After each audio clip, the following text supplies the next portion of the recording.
Denis Gournis, administrateur de Verviers Santé. Verviers Santé est un centre d'accueil pour personnes porteuses de handicap mental assorties de troubles du comportement.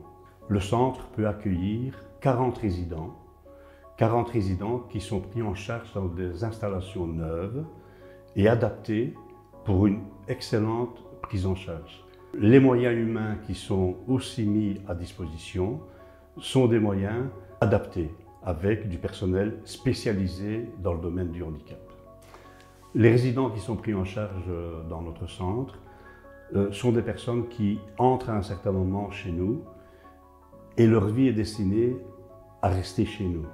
Les problèmes mentaux sont d'une gravité telle que le retour en famille est impossible. Bien souvent, malheureusement, ces malheureux sont abandonnés par leur famille et ils se retrouvent entre les mains de tuteurs tels que des avocats pour que la continuité de leur prise en charge soit correcte. Indépendamment de la prise en charge la plus adaptée, la meilleure qu'on puisse donner, il faut savoir que tout est prévu.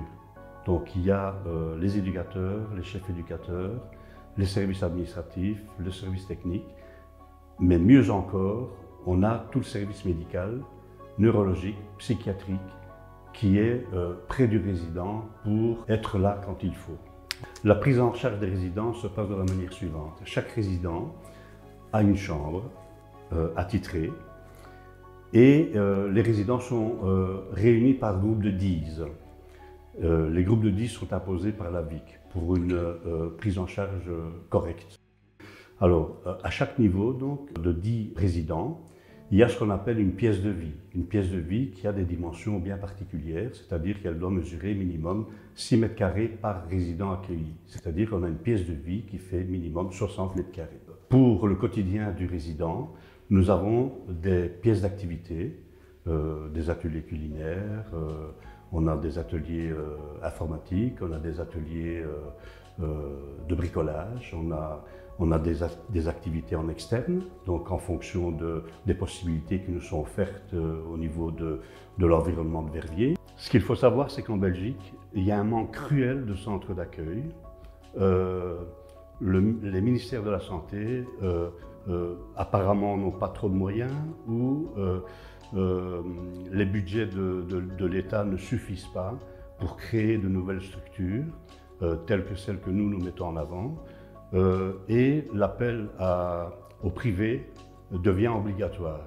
Donc, c'est un service immense que nous rendons à l'État et aux régions dans le cadre de la construction d'établissements tels que celui de Verviers Santé.